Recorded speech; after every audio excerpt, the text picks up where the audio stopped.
이제 말씀을 나눌 건데요. 제가 말씀을 나누기 전에 여러분들에게 한번 이렇게 질문하고 시작하려고 합니다. 제가 이제 어떤 사람한테 이렇게 얘기하는 거예요. 조금 이따 보자 이렇게 얘기하는 거예요. 조금 이따 보자. 여러분은 조금 이따 보자 이 말을 지금 들으셨는데 어떻게 좀 받아들이시는지 모르겠어요. 이게 아마 저랑 친밀한 관계에 있으신 분들은 잠시 후에 보자, 굉장히 친근하고 좋은 의미로 받아들일 수 있겠지만 저의 안티거나 저랑 어떤 갈등 관계에 있는 분은 그런 의미가 아니겠죠. 조금 이따 보자 이렇게, 그죠?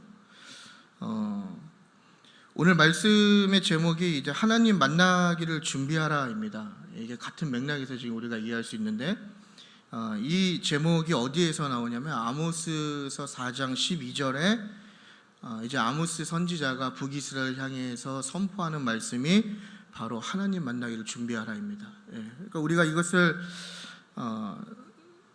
그냥 있는 그대로 글자만 받아들였을 때는 우리가 각자 해석하는 느낌이 다를 수가 있겠죠. 어떤 분들에게는 하나님을 만나는 그 순간이 어떤 설렘과 기쁨으로 기다림의 시간이 될 수가 있고, 또 마치 어떤 사랑하는 사람을 간절히 기다리는, 빨리 만나기를 소원하는 그런 느낌일 수가 있겠죠. 하나님 만나는 순간이. 하지만 반대로 하나님 만나는 그 순간을 준비하는 그 시간이 뭔가 두렵고 피하고 싶고 외면하고 싶은 사람이 분명히 있을 수 있다라는 것입니다. 그렇다면 우리가 어떻게 받아들이는가와 상관없이 하나님께서 이 아모스 선지자를 통하여서 북이스라엘에게 어떠한 의미로 말씀하셨는가, 이것이 굉장히 중요한데, 결론부터 말씀드리면 하나님 만나기를 준비하라는 뜻은 심판의 메시지입니다. 그러니까 우리는 하나님 만날 날을 고대하고 기대하고 하나님 만나기를 굉장히 어떤 설렘 가운데서 기다릴 수 있지만, 하나님께서 북이스라엘에게 말씀하신 메시지는 뭐냐면 바로 심판의 메시지였다라는 거예요. 그러니까 하나님 만날 것을 준비해, 이 얘기는 뭐냐면 너 이제 심판받을 준비해, 이렇게 얘기하는 겁니다. 제가 어렸을 때 저희 어머니가 자주 했던 얘기거든요. 집에 가서 보자. 우리 부모님들 많이 쓰시죠? 저도 제 아이들한테 많이 써요. 집에 가서 보자. 그 뒷일은 말씀드리지 않을게요. 은혜가 떨어지기 때문에. 그러니까 아모스를 통해서, 아모스 선지자를 통해서 북이스라엘 향한 심판이 지금 선언되고 있는데, 오늘 이 말씀을 듣는 저와 여러분이 과연 하나님을 만나기를 준비할 때 과연 여러분들에게 있어서 또 저에게 있어서는 그 기간이 어떤 기쁨의 날인지 아니면 심판을 맞이해야 하는 초조한 시간인지 우리가 고민해보는 시간이 되었으면 좋겠습니다. 그래서 먼저 아모스 선지자가 활동할 때의 그 시대의 배경이 좀 우리가 정보를 알 필요가 있는데, 왜냐하면 그 정보들이 오늘 본문의 이해를 돕기 때문입니다. 그래서 아모스 선지자는 1장 1절을 보시게 되면 여로보암 시대에 활동을 했다고 기록하고 있습니다. 그래서 북이스라엘의 왕 여로보암 시대에 활동한 선지자인데, 그 시기가 어떠한 시기였냐면 저쪽 북방까지 영토가 확장되는 굉장히 국가적인 번영이 있는 시간이었고, 자연스럽게 경제적인 풍요와 어떤 삶의 윤택함이 있는 시기였습니다. 나아가서 항상 그러한 번영이 밀려올 때 어떤 문제가 일어납니까? 바로 기득권자들이 사치스러운 생활을 시작하였고, 동시적으로 사회 속에는 부조리와 부정과 윤리적인 타락과 종교적인 부패들의 문제가 있었다라는 것입니다.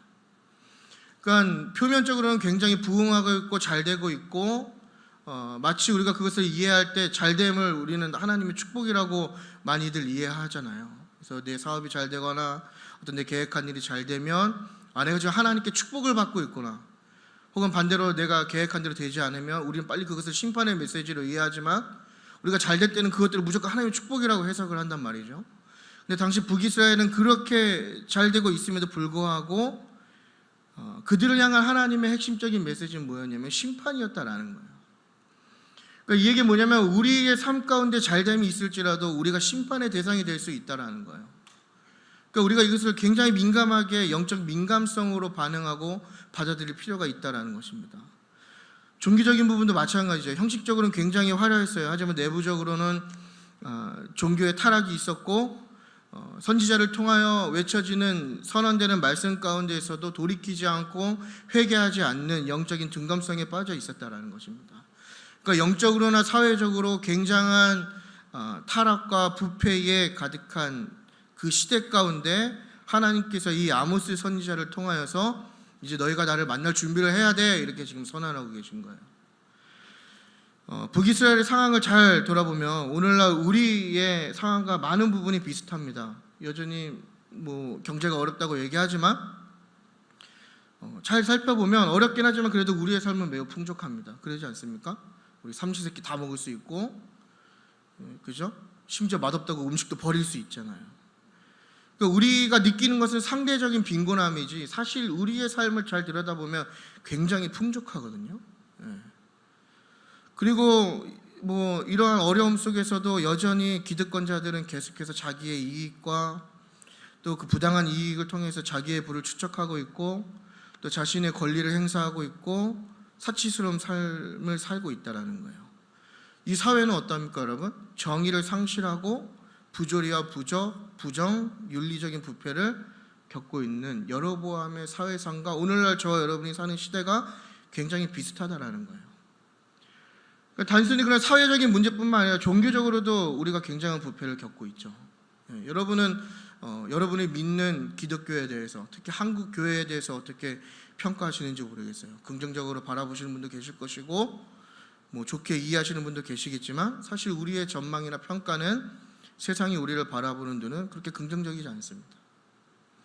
건물이 엄청 화려하죠. 저기 강남에 있는 모 교회를 가면 온갖 편법을 저질러서 땅을 파고 거기에 아주 화려한 궁궐 같은 교회를 지어놨어요. 그죠? 정말 멋있게 지은 것 같아요. 예배가 얼마나 화려한지 몰라요. 좋은 악기들과 좋은 장비들이 준비되어 있고 심지어 그 예배를 인도하는 사람들은 그 사역에 특화된 사람들로 모아서 굉장히 화려하게 또 멋지게 예배를 드리고 있다는 겁니다. 뭐 찬양대들도 마찬가지죠. 여러분 그 유튜브 요즘 많이 이렇게 활성화돼가지고 찾아보시면 아시겠지만 웬만한 중형교회 규모만 되는 뒤에 또 저희 찬양대 있는데 제가 이런 말 해가지고 시험 드시는 거 아닌가 모르겠어요. 저는 우리 교회 찬양팀이 제일 잘한다고는 거짓말을 못하겠고 그래도 전 제일 좋습니다. 시험 들지 않기를 바랍니다. 아무튼 뭐 오케스트라 뭐 이런 거, 그죠? 뭐 이런 거 있고 많은 인원들이 정말 전문적으로 훈련된 인원들이 부르는 그 성가곡들 들으면 얼마나 화려하고 멋있고 영광스러운지 몰라요.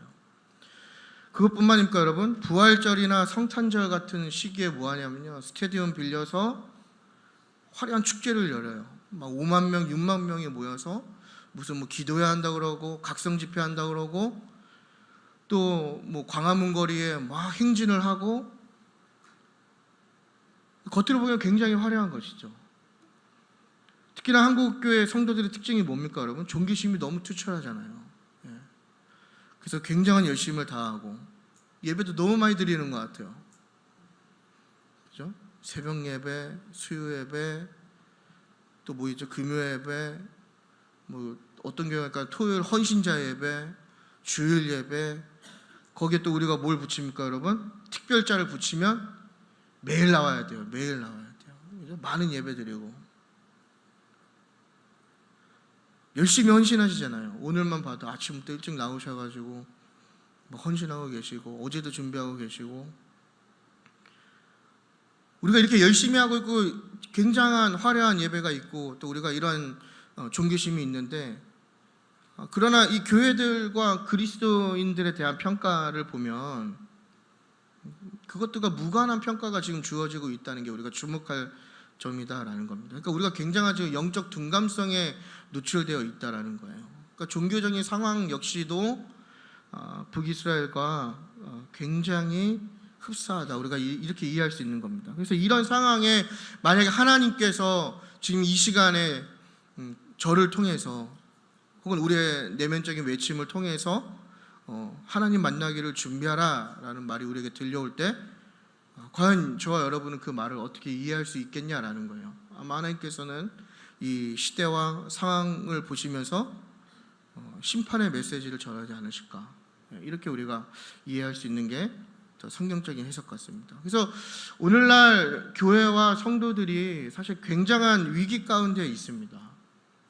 우리가 느끼지 않든 느끼든 우리는 굉장한 위기 가운데 있는 거예요. 단순히 교인들의 감소와 교세의 어떤 기울음 때문에 위기가 아니라 우리 안에 영적인 타락이 있다는 거예요. 영적 둔감성, 하나님의 말씀에 예민하게 반응하지 못하는, 하나님의 말씀을 듣지 못하는 영적 맹인, 영적 귀머거리, 영적 장애가 우리 안에 있다는 겁니다. 그래서 우리에게 주어진 것은 뭐냐면 지금 당장 우리가 지금의 모습을 돌이켜야 한다라는 것이죠. 그래야 우리가 산다라는 거예요. 지금 이 모습 이대로는 우리에게 주어지는 건 심판밖에 없는데, 그래서 이 아모스서에 선포된 말씀이 물론 시간이 지나지만 이 역사서를 읽으시다 보면 그대로 이루어지게 됩니다. 북이스라엘이 멸망하게 되는 것이죠. 굉장히 처참하고 비참하게. 하나님의 말씀은 반드시 이루어지거든요. 그러면 우리에게 지금 주어지는 이 위기의 메시지 가운데 우리가 어떻게 해야 되냐라는 거예요. 그래서 우리가 하나님 만나기를 준비하는 그 시간이 단순히 그냥 심판을 기다리는 시간이 아니라 정말 기쁨의 날, 구원의 날이 되기 위해서 우리가 어떤 준비를 해야 할까, 오늘 이 두 가지 질문에 대한 두 가지 답을 듣고 말씀을 마치도록 하겠습니다. 첫 번째 뭐냐면 여호와를 찾아야 한다라는 것입니다. 여호와를 찾아야 한다. 이 4절부터 6절까지의 내용인데요. 4절부터 6절까지를 잘 읽어보시면 이 반복되는 두 가지의 명령입니다. 찾으라, 그리고 살아라, 이렇게 두 가지거든요. 그러니까 북이스라엘을 향하여 여호와를 찾으라, 그리하면 살리라, 이렇게 지금 말하고 있는 거예요. 그렇다면 우리가 이렇게 질문할 수 있는 거죠. 과연 여호와를 찾는 게 무엇일까? 그것은 무엇이냐면 바로 마음을 적극적으로 들여서 찾으라는 겁니다. 그냥 의미 없는 행위를 반복하는 것이 아니라 온 마음을 적극적으로 쏟아 부어서 하나님을 찾으라는 것.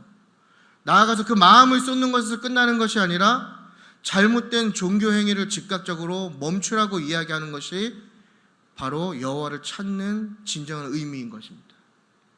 그래서 5절을 보면 북이스라엘의 종교적 열심이 얼마나 높은지 알 수가 있어요. 베델과 길갈은 이스라엘 역사 가운데 굉장히 의미가 있는 장소이죠. 이곳에서 다 하나님을 경험한 곳이고 가나안 땅을 정복했을 때 길갈에 그 돌을 세웠단 말이에요.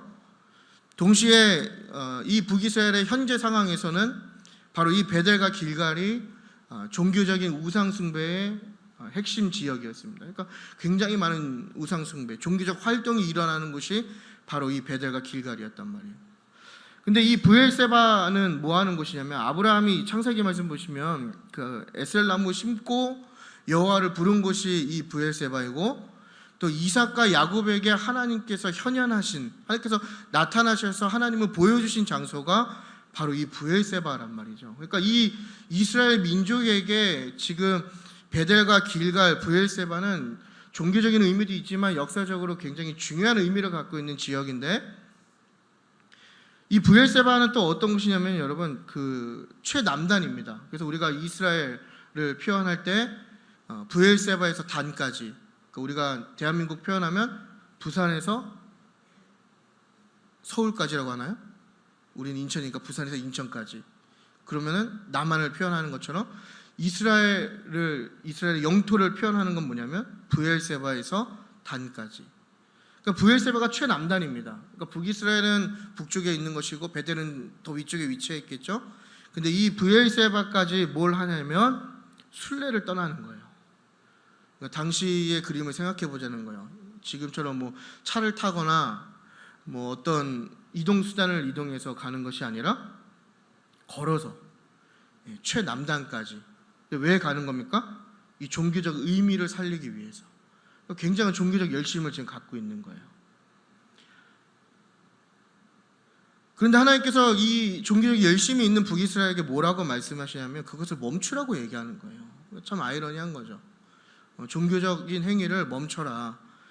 너희의 그 행위적인 것과 열심에 초점을 맞추지 말고 마음을 다해서 적극적으로 하나님을 찾으라고 지금 얘기하고 계신 거예요. 그러니까 우리를 둘러보면 여러분, 우리에게 많은 예배의 기회가 주어지죠. 그러지 않습니까? 아까도 얘기했다시피 너무 많은 예배가 우리는 준비되어 있고 그 기회가 주어져요. 또 각자의 방식으로 열심히 헌신하고 섬기고 있는 분도 계실 수 있어요. 그리고 우리 안에 있는 종교적인 열심과 뜨거운 마음으로 신앙생활 하시는 분도 계실 수 있죠. 그런데 과연 그 속에 우리는 하나님을 얼마나 찾고 있냐라는 거예요. 전심으로. 하나님은 찾으라. 그래서 너희가 살아야 된다라고 말씀하시는데 과연 우리는 우리의 신앙생활에서 얼마나 마음을 다해서 하나님께 집중하고 하나님 찾고 있냐라는 얘기예요.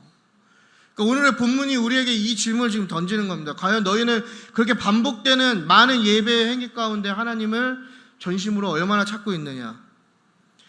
여러분, 저와 여러분이 이렇게 반복되는 예배 가운데 우리도 모르는 사이에 하나님을 찾지 않고 의미 없이 반복되는 예배 행위를 하고 있는 것은 아닙니까?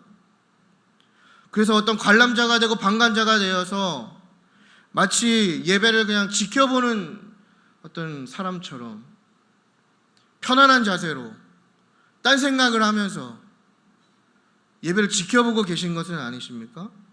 그리고 그것을 이런 공간에 함께 참여한다는 이유로 예배 행위에 참여했다는 그거 이유만으로 여러분은 여러분 스스로가 만족하고 계신 것은 아닙니까? 찬양을 해도 찬양을 드리지 않는 거예요. 말씀을 전해도 듣지 않는 거예요. 왜냐하면 아무런 느낌과 아무런 필요성을 느끼지 못한 것이기 때문이에요. 우리의 마음이 하나님을 전심으로 찾을 필요를 못 느끼기 때문인 것이죠. 그냥 나의 종교적 열심만 있는 거예요. 하나님을 기쁘시게 하는 게 아니라 그냥 단순히 내가 일주일에 한 번 교회에 와서 이 공간에 있었다는 이유만으로 어떤 나의 안도감을 위한 종교 행위를 하고 있는 건 아닌가 이렇게 질문하는 거예요, 지금. 하나님을 찾지 않으면서 나를 과시하고 나의 만족을 위해서 그렇게 헌신하고 봉사하고 있는 종교적 행위를 하고 있는 게 저와 여러분의 신앙생활이 아니냐 이 얘기입니다. 우리가 설교를 듣기 전에 이 앞에 많은 분들이 서서 하나님을 찬양했어요, 대표적으로. 그럼 과연 그분들이 그 찬양 가운데 정말 하나님을 찾는 간절함이 있냐라는 질문을 하는 거예요. 오늘 말씀을 듣는 여러분이 매주 주어진 이 말씀 가운데 이 말씀을 들으면서 하나님을 찾는 간절함이 있느냐 지금 질문하는 겁니다. 단순히 반복되는 예배의 행위 가운데 내가 이 공동체 안에 있고 주일날 교회에 빠지면 어색하기 때문에 이 공간에 왔다는 것에 만족하는 신앙생활을 하고 있는 건 아니지. 이거 질문하는 거예요. 종교적인 열심은 있는 거예요. 막 뜨거운 마음을 가지고 무언가 하려고 하는데 그 안에 속죄가 없는 건 아닙니까, 여러분? 나의 죄 고백이 없고 죄인됨의 고백이 없고 우리가 죄인임을 깨닫지 못하고 죄인된 고백이 없으니까 당연히 어떠한 결과가 벌어집니까? 예수 그리스도의 십자가가 우리에게 아무런 의미가 없는 거예요.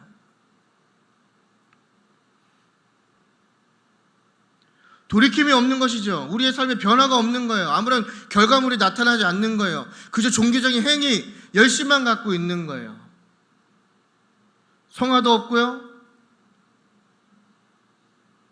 어떤 결과물이 있지 않는, 열매가 없는 영적 둔감성에 우리가 지금 빠져 있다라는 것입니다. 그래서 하나님은 4절과 6절에 나오는 찾으라라고 하는 그 명령으로 이 모든 행위와 열심을 멈추라고 오늘 저와 여러분에게 말씀하고 계신 거예요. 그러니까 우리가 돌아봐야 됩니다. 나의 지금 모든 신앙생활이 하나님을 찾는 것에 주목하고 있는 것이 아니라 다 나를 만족시키고 어떤 나의 열심에 의한 것이 아닌가. 하나님은 그것을 지금 중단하라고 촉구하시는 거거든요. 여러분, 종교 행위의 목적이 잘못됐을 때 그것은 우상 숭배에 불과합니다. 우리가 이걸 아셔야 돼요. 교회에 있어도 여러분 하나님 찾지 않으면 그 우상 숭배입니다. 지금 이렇게 예배 드린다고 우리가 있지만 딴 생각하고 있고 우리의 마음에 딴 것이 있고 하나님을 찾지 않으면 그것은 우상 숭배입니다. 우리가 그리스도인이라고 우리의 정체성을 얘기하지만 우리 안에 하나님을 찾는 것이 없으면 우리는 우상 숭배자에 불과합니다. 우상 숭배자들에게 주어진 것은 하나님의 심판입니다. 하나님께서 죽음을 말씀하셨어요. 그러니까 우리가 안심할 문제가 아닙니다. 단순히 그냥 주일날 11시에 이 공간에 있다고 우리가 안심할 문제가 아니다라는 거예요. 무언가 교회에 대한 열심을 가지고 이것저것 헌신하고 앞에 쓴다고 해서 안심할 문제가 아니다라는 것입니다. 우리에게 필요한 것은 뭐냐면 매 순간 하나님을 전심으로 찾아야 되는 거예요. 어떻게 하면 하나님께 집중할 수 있는지, 어떻게 하면 하나님을 만족시킬 수 있는지, 어떻게 하면 하나님이 기뻐하실 수 있는 예배를 들으실 수 있는지 매번 고민하고 연구하고 집중해야 된다는 거예요. 그렇지 않는다면 우리는 죽은 것입니다. 우리의 신앙생활은 죽은 거예요. 여러분, 우리의 영혼이 왜 병드는지 아십니까? 하나님을 만족시키지 않는 예배를 드리기 때문에 그런 거예요. 하나님께 집중하지 않기 때문에 그런 거예요. 하나님을 찾지 않는 거예요. 하나님을 찾지 않으니까 당연히 죽게 되어 있는 것은 당연한 결과이지 않습니까? 그래서 우리에게 지금 요구되는 것은 뭐냐면 종교적인 열심보다 우리의 잘못된 행위를 멈추고 우리를 돌아보며 여호와를 찾아야 한다는 것입니다. 북이스라엘 백성들이 종교적 열심과 이 아모스 4장인가요? 4장인가 3장을 보면은 굉장히 많은 예배를 드려요. 하나님께 다양한 제사를 드리는데 하나님께서 뭐라고 하냐면 그래 그 제사 드려봐라 이렇게 얘기를 해요. 많이 드려라. 근데 내가 그 제사를 받지 아니할 것이다 이렇게 얘기하죠. 여러분 어떻게 생각하십니까? 예배에 열심히 분들 계시죠? 뭐 주일날 한 번 오시는 분들 정죄하는 건 아니에요. 근데 우리가 그 예배 지키면 뭐합니까 여러분? 하나님 찾질 않는데 하나님께서 받지 않으신다는 거예요. 그러니까 하나님을 떠나는 범죄 행위를 오히려 더 하는 것이죠. 그러니까 우리가 이거 잘 생각해야 됩니다. 우리가 이 공간 안에 있으면서 이 예배라는 것을 지킬 때 하나님을 찾지 않는다라는 것은 오히려 하나님 앞에 더 범죄할 가능성이 크다라는 거예요. 그래서 그 결과가 무엇입니까? 하나님은 북이스라엘의 종교적 장소들을 거부하시고 심판하신다라는 거예요. 그래서 5절을 보시게 되면 우리 5절 다 같이 한번 읽겠습니다. 준비 시작. 베델을 찾지 말며 길갈로 들어가지 말며 브엘세바로도 나아가지 말라. 길갈은 반드시 사로잡히겠고 베델은 비참하게 될 것임이라. 아멘. 길갈은 사로잡혀야 되고 베델은 비참하게 된다. 이 그 베델이 비참하게 된다라고 하는 것에 좀 더 직역은 어떤 의미냐면요, 공허하게 된다는 얘기입니다. 이 벳엘이라고 하는 베트엘이죠. 하나님의 집이라고 하는 이 베델에 하나님께서 거하시지 않는다는 얘기예요. 굉장한 비극이죠. 그러니까 오늘날 우리에게 적용해 보면 뭡니까, 여러분? 우리가 교회 안에 있는 것만으로도 혹은 마치 어떤 퀘스트를 깨거나 가끔 그런 것도 느껴져요. 그냥 장례식장에 자기 직분을 좀 써놓는 거에 굉장히 목적을 두신 분들도 계신 것 같아요. 그냥 그러지 않습니까? 저는 가끔 그런 생각 많이 들어요. 뭔가 이렇게 약간 진급하듯이. 그래서 내가 집사로 죽으면 불명예스러운 거고, 그래도 내가 예수 믿었는데 못해도 안수 집사에서 장로 정도는 하고 이렇게 또 죽어야 되는 거 아닌가? 심각하게 고민해볼 문제인 거죠. 우리의 목적이 어디 있냐라는 거예요. 그러니까 하나님의 집에 하나님이 계시지 않는 거, 그러니까 교회에 하나님이 계시지 않는 거, 얼마나 비극입니까? 그러니까 우리는 교회에 있으면 안전하다고 생각하잖아요. 그러니까 교회라는 공간에 있으면, 그러니까 일주일에 한 번 이 교회라는 공간에서 예배를 드리면 우리가 하나님의 심판으로부터 안전할 수 있다고 생각하지만 하나님께서 분명 말씀하시는 건 뭐냐면 베델에 하나님의 집에 하나님이 계시지 않는 것처럼 오늘날 교회 가운데서도 하나님을 찾지 않으면 하나님이 이곳에 거하시지 않는다라는 거예요. 더 우리에게 적용해 보면 우리가 그리스도인이라고 고백하고 내가 하나님을 믿는다는 믿음의 확신을 많이 얘기하지만 내가 그렇게 살지 않고 돌이키지 않는다라면, 종교 행위자로 남는다면, 우상 숭배자로 남는다면 그리스도인이지만 하나님이 우리의 삶 가운데 거하시지 않는다라는 거예요. 굉장한 비극입니다. 그래서 우리가 잘 생각해야 될 게, 많은 분들이 교회가 안전하다고 생각해요. 하지만 성경을 이렇게 잘 둘러보면 마지막 날에 가장 먼저 그 심판에 근접한 곳은 뭐냐면요, 여러분, 믿지 않는 사람들이 아닙니다. 믿는 자들이에요. 세상이 먼저 심판을 받는 것이 아니라 하나님을 예배하는 이 종교 행위가 이루어지는 이곳이 가장 우선되는 심판의 장소입니다. 그러니까 우리가 이것에 대한 경각심이 있어야 돼요. 결코 안전하지 않다.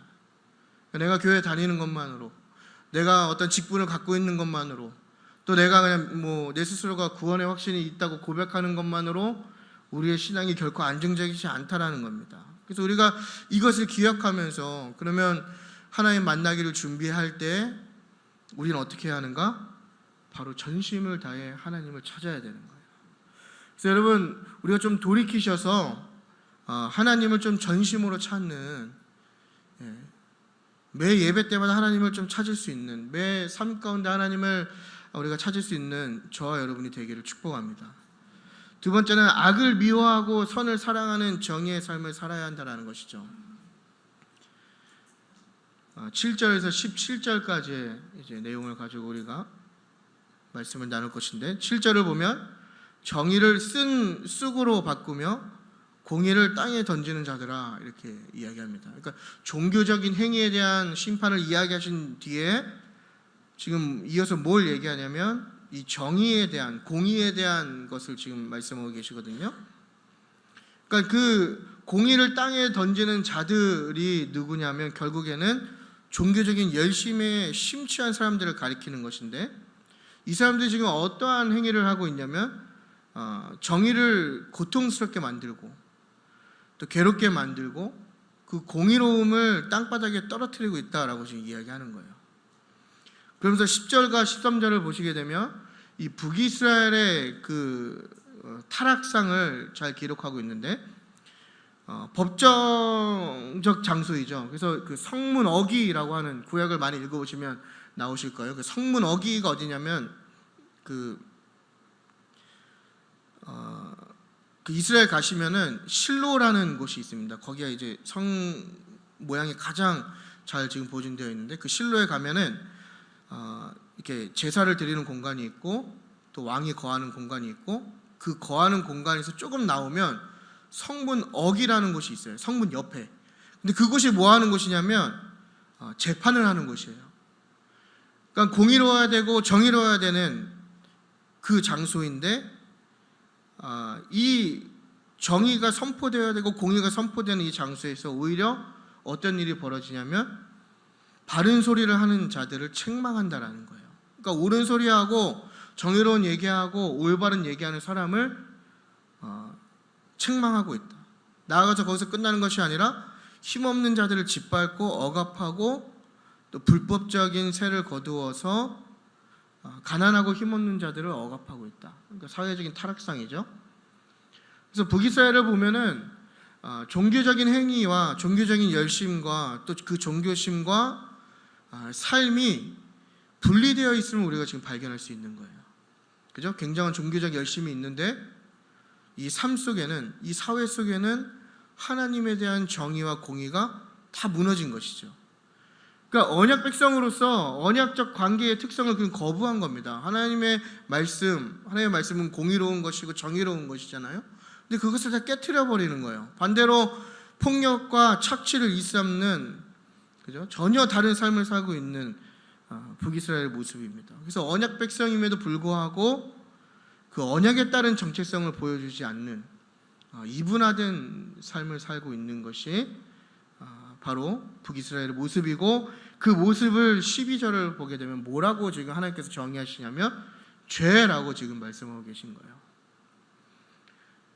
그래서 우리가 이거 꼭 기억해야 됩니다, 여러분.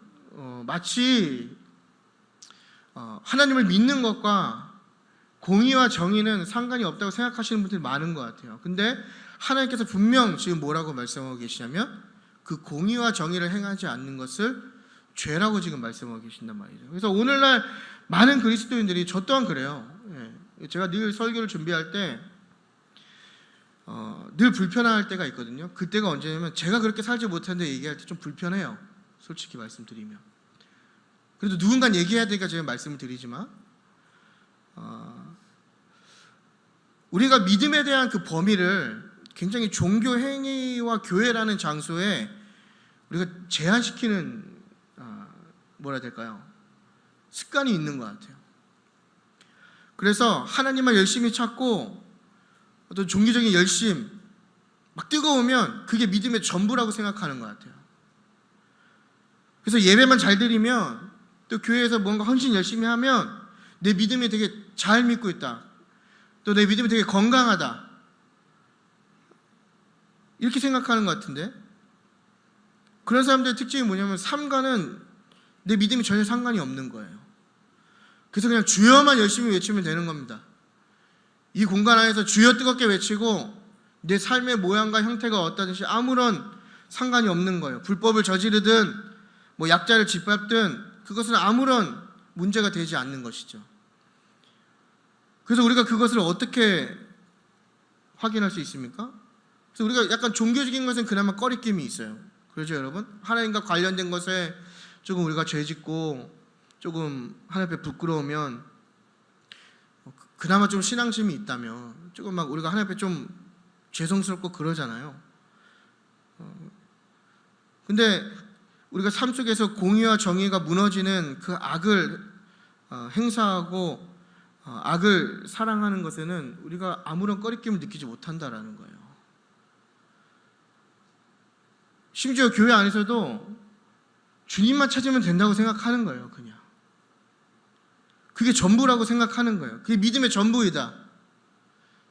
내가 주님 열심히 믿고 주님 열심히 부르짖고 주님을 향한 예배의 행위만 하면 그게 전부이다, 이렇게 생각하는 분들이 계시다라는 거예요. 그래서 어떠한 결과가 벌어집니까? 여러분, 주님이 다 해주셨다는 거예요. 주님이 다 이해해 주셨고 주님이 다 허락해 주셨다는 거예요. 자기의 죄와 불의와 또 불법도 주님이 다 해결해 주셨다는 거예요. 그래서 괜찮다는 거예요. 그게 주님의 뜻이었고 주님의 인도하심이었다는 거예요. 심지어 교회 안에서 만만한 사람, 약한 자를 무시하고 짓밟고 평가하고 상처를 주고 이러한 행동을 했음에도 불구하고 그런 것과 아무런 상관없이 찬양할 때 열심히 손들고 하나님 예배하고 내가 그 안에서 오는 음악적인 감동과 가사의 감동으로 눈물 흘리면 나는 예배자가 되는 거예요. 그냥 주님께만 집중하면 예배자가 되는 겁니다. 공의와 정의는 아무런 필요가 없는 거예요. 교회 안에 질서도 아무런 필요가 없는 거예요. 관계도 필요가 없는 거예요.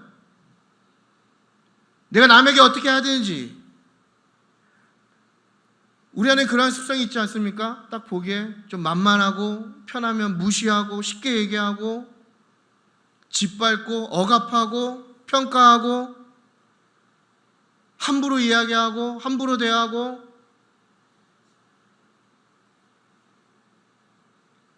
다 그렇게 해도 괜찮다는 거예요. 주님만 찾으면. 근데 여러분, 그러한 분들이 실제로 교회 안에 존재한다는 거예요. 그 결과 많은 기독교인들이 있어도 이 사회가 공의와 정의를 상실하게 되는 거예요. 삶에서 그것들을 이루어내지 않으니까. 그래서 교회가 자꾸 악을 향해서 가고 있는 거잖아요. 교회의 정의와 공의가 무너진 거예요. 목회자들이 타락해요.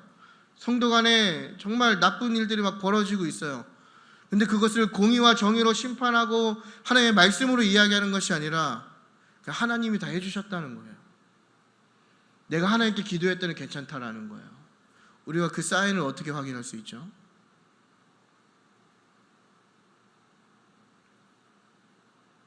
그러니까 어떻게 보면요, 이게 다 저와 여러분의 탓인 거예요. 저와 여러분의 잘못이죠. 더 나아가면 저와 같은 사역자들, 말씀 사역자들의 잘못입니다.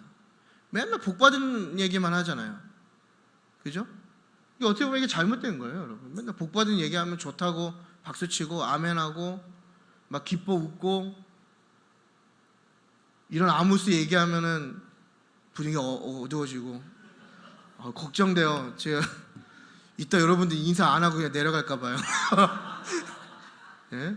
그래서 제가 오늘 여기 그 사자가 부르짖은 듯, 네? 누가 두려워하지 않겠느냐, 이것도 아모스서의 말씀이거든요. 사자와 같은 마음으로 올라왔는데 시간이 지날수록 표정이 굳어지시는 여러분의 마음을 보면서 본문을 잘못 선택했다. 그죠? 나도 민정의 사님처럼 요한복음에서, 그죠? 위로하고.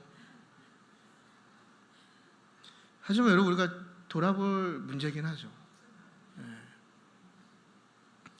그래서 믿음의 범위라는 것은요, 여러분 결국 종교적 행위와 장소를 넘어서 우리의 삶, 그리고 나아가서 여러분들이 거하는 이 세상까지가 믿음의 범위인 것입니다. 그러니까 주여를 찾는 것에서 끝나는 건 안 돼요. 그러니까 우리가 자꾸 예수 믿고 천당 간다, 이것에 지금 초점이 맞춰 있는데 그것은 그냥 시작점인 것이 그게 끝이 아니거든요. 그래서 우리가 어떻게 사는 것이 중요하다라는 거, 그리고 하나님께서 이 부분을 보고 계신다라는 것을 우리가 기억할 필요가 있는 거예요. 교회 안에서의 모습보다 여러분의 삶에서의 모습, 여러분의 가정에서의 모습, 여러분의 직장과 사업장에서의 모습을 보고 있는다라는 거예요. 그래서 우리는 그 14절과 15절에 하나님께서 얘기하는, 말씀하시는 그 살 수 있는 유일한 길을 선택해야 됩니다. 그것이 무엇입니까? 바로 선을 구하고 악을 구하지 말아라. 그리고 악을 미워하고 선을 사랑하라. 여기서 끝나는 것이 아니라 그리고 공의와 정의를 세워라, 이렇게 말씀하시는 거예요. 근데 그 뒤에 굉장히 하나님께서 우리의 궁금증을 자아내시는 말씀을 하시는데 15절의 그 하반절을 보시면요, 그렇게 할 때 혹시 요셉의 남은 자를 불쌍히 여기시지 않겠느냐, 지금 이렇게 지금 말씀하시는 거예요. 하나님 참 밀당의 고수 같아요. 너는 이렇게 하면 내가 혹시, 좀 maybe 한 50대 50, 너 하는 거 봐서 60대 40, 뭐 이렇게 뭐 점점 딜이 들어가겠죠. 기회를 주시는 거예요, 결국에는. 저와 여러분이 이미 죄 가운데 거하고 있습니다. 여러분 동의하십니까? 우리는 뭐 다 죄인이에요. 여기가 어떻게 보면 교도소입니다, 여러분. 죄송해요, 이것도. 아이고. 맞잖아요, 여러분. 뭐 죄인들 교도소 가고, 뭐 영적 죄인들 여기 한 곳에 가다 놓고, 저기 뒤에 잠금 장치만 하면 여기 교도소입니다, 여러분. 영적 교도소. 그죠? 예수 그리스도를 통해서만 이 문을 나갈 수 있는 거예요. 예수님 통해서만 우리가 구원을 받을 수 있는 거라고요. 그러니까 그 우리의 그 종교심, 종교적인 열심, 이런 행위가 우리를 구원하지 못한다라는 겁니다. 결론은 오늘 본문이 그걸 얘기하는 거예요. 여러분, 이미 저와 여러분의 삶의 공의가 다 무너진 건 아니에요. 우리의 삶의 정의가 다 무너진 건 아닙니까, 여러분? 근데 하나님께서 지금 뭐라고 말씀하세요? 다시 그 길을 찾아라. 그럼 내가 혹시 불쌍히 여기지 않겠느냐, 지금 이렇게 말씀하시는 거예요. 내가 너한테 기회를 줄게, 계속해서 말씀하시는 겁니다. 그래서 여러분, 지금이라도 돌이켜서 우리가 악을 사랑하지 말고 선을 사랑할 때에, 무너진 하나님의 공의와 또 정의를 바로 세울 때에 하나님께서 말씀하신 기회가 우리의 기회가 될 줄 믿습니다. 그래서 결론인데요, 여러분, 하나님 만나기를 준비하라는 그 말씀 이후에, 4장에 나오는 말씀인데요, 그 이후에 이제 17절을 보시게 되면 이제 뭐라고 얘기하냐면요, 내가 너희 가운데로 지나갈 것이다, 이렇게 말씀하세요. 하나님께서 이 지나갈 것이다, 이게 좀 더 원어적으로 얘기하면 뭐냐면 가로질러 가겠다, 이거거든요. 이게 무슨 의미입니까? 그 이스라엘 백성이 그 출애굽할 때 구원받은 게 6월절이잖아요. 지나가는 은혜가 있었단 말이죠. 그 하나님의 넘어가심을 경험한 이스라엘 백성이 이제 폐역했기 때문에 더 이상 그 은혜가 없다라고 지금 말씀하고 계신 거예요. 내가 너희 가운데로 지나가겠다. 죽음을 의미하는 것이죠. 더 이상 이스라엘이 북이스라엘의 언약 백성이 아니다라는 거예요. 하나님과의 아무런 관계가 없는 심판받을 백성이라고 얘기하는 거예요. 이 얘기는 무엇입니까, 여러분? 우리가 아무리 하나님의 자녀이고 하나님의 백성이어도 우리가 악을 사랑하면 심판의 대상이 된다는 것을 지금 의미하고 있는 거예요. 그래서 그 결과 어떠한 이스라엘의 결과를 맞이하게 됩니까? 모든 곳에서 사람들이 애곡하고 그 죽음을 슬퍼하게 될 것을 지금 선언하고 계신 거예요. 그러니까 이 내가 너희 가운데로 지나가리다, 이 말씀도 결국에는 돌이키지 않는 북이스라엘을 향한 심판의 때를 의미하는 것이죠. 그렇다면 저와 여러분에게는 서두에 질문을 드린 대로 하나님께서 우리의 삶을 지나가신다는 그 의미, 또 하나님께서 우리의 지금 이 예배의 공간을 지나가신다는 그 의미가 여러분들에게 어떻게 다가오고 계십니까? 과연 하나님께서 내 삶을 지나가실 거라고 말씀하실 때, 또 혹은 우리의 예배 가운데 하나님께서 지나간다고 말씀하실 때, 우리가 예배할 때 그런 얘기 많이 하잖아요. 성령님 초청합니다. 성령님 환영합니다. 우리의 예배 가운데 자정하여 주십시오라고 우리가 담대하게 고백하면서 나아가는데, 과연 그러한 고백 가운데 하나님이 우리 가운데 지나가실 때 과연 저와 여러분의 입술에는 축복으로 인한 감사와 찬양이 있으시겠습니까? 아니면 죽음의 심판으로 인한 애곡과 통곡이 있는 삶이겠는지 우리가 생각해 보시길 바랍니다. 만약 지금 내가 고민했을 때, 또 내가 내 신앙생활을 돌아봤을 때 어떤 종교적인 열심과 행위를 갖고 있고 그 중심은 하나님을 찾지 않으면서 또 그 종교적인 어떤 마음과 삶이 분리된 삶을 살면서 그 가운데 공의를 행하지 않고 정의를 무너뜨리고 누군가를 억압하고 짓밟으면서 그것과는 무관하게 하나님께만 열중하고 있다면, 그래서 나에 대한 결과가 하나님께서 내 삶을 지나가실 때, 또 우리 공동체를 지나가실 때, 우리 교회를 지나가실 때, 이 예배를 지나가실 때 우리가 애곡해야 되고 통곡해야 된다면, 우리가 지금이라도 돌이켜서 나를 찾으면 살리라 라고 말씀하신 그 여호와의 권면에 귀 기울이시는 저와 여러분이 되기를 바랍니다. 또한 악을 미워하고 또 선을 사랑하는 정의의 삶을 회복하셔서 우리가 하나님 만나기를 소망할 때, 기대할 때에 정말 기쁨이 넘치는 순간이 되셨으면 좋겠어요. 그러니까 오늘 본문은 좀 암울하죠. 하나님의 심판을 지금 준비하라 이거거든요. 그래서 저희 어머니가 집에 가서 보자 이 얘기 말씀드렸잖아요. 그 의미를 알려드릴게요. 저희 어머니가 집에 가서 보자 얘기는 뭐냐면 매 맞을 준비해라 이거예요. 본문은 그걸 얘기하는 거지만 오늘 이 말씀을 통해서 저와 여러분은 이러한 내용이 아니라 정말 기대감으로, 소망으로, 그래서 우리가 요한계시록에 있는 그 고백이 우리의 정말 그런 기쁨의 고백이 됐으면 좋겠어요. 마라나타 주 예수여 어서 오시옵소서. 정말 우리 안에 그 소망이 있고 기쁨이 있어야만 그 날을 기대하지 않겠습니까, 여러분? 우리가 두려워하고 하나님의 심판이 예비되어 있으면 그 날을 멀리하고 그 날에 오는 것을 걱정하고 염려하지 않겠어요? 근데 우리가 하나님 앞에 당당하고 부끄럽지 않고 우리가 바른 삶을 살 때에 주님 어서 오시옵소서, 그 마지막 날이 빨리 오길 기다립니다, 이런 고백을 할 수 있지 않겠습니까? 그런 복된 삶의 축복이 저와 여러분의 삶이 되기를 축복합니다.